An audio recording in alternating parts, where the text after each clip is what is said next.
une affaire qui secoue le monde du cinéma.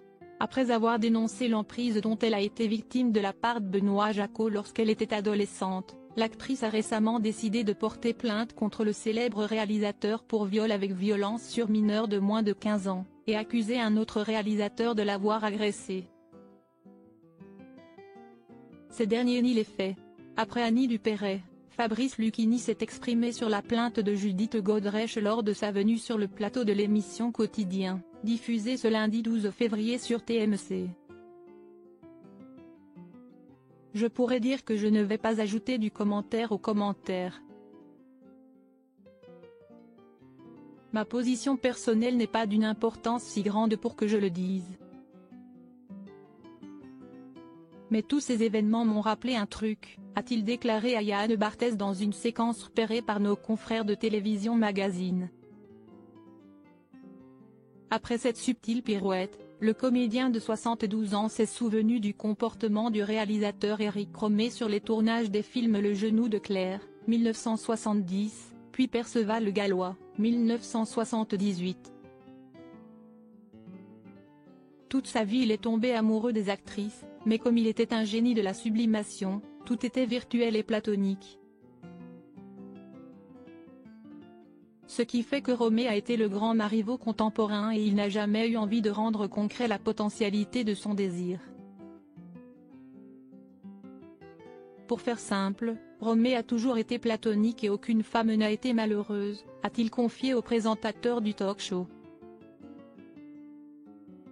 Après cette longue tirade, Jean-Michel Apathy lui a demandé s'il y avait une manière de déplorer les réalisateurs qui ont été cités et qui eux n'ont pas été platoniques. Ce à quoi a répondu l'homme de lettres, on a tous une technique pour échapper à ces questions.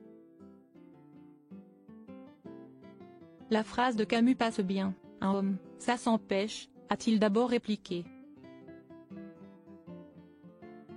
Avant d'estimer en guise de conclusion, je répondrai que je suis pour Éric Rohmer, je pense que le désir est fait pour être sublimé, surtout au cinéma et il n'y a pas à rentrer dans la réalité de ça. Tout est dit. Supérieur à Judith Godrèche, son évolution capillaire depuis ses débuts à aujourd'hui. Accusation de viol de Judith Godrèche, Julie Gaillet donne son avis quelques jours avant Fabrice Lucchini. Julie Gaillet a réagi aux prises de parole courageuses de Judith Godrèche. Dans les colonnes du journal.info, le 10 février dernier, l'épouse de François Hollande a déclaré que les témoignages de la maman de Tess et d'autres personnalités du 7e art sont une bonne chose. Quant aux deux réalisateurs que Judith Godrèche accuse, l'actrice de 51 ans a reconnu que cela impliquera de nouveau la parole contre parole puisqu'il s'agit d'une affaire de viol dont la preuve est très difficile à apporter. En toute franchise, elle a souligné que le cinéma est une industrie très violente pour celles qui parlent. Cela nous renvoie à la question des lanceuses d'alerte qui prennent la parole. Elles encourent la double peine, victimes de leur agresseur, victimes du milieu, qui n'aiment pas que ces affaires soient rendues publiques. Pourtant, grâce à elles, les choses avancent et cela protège celles qui viennent ensuite, s'est-elle réjouie.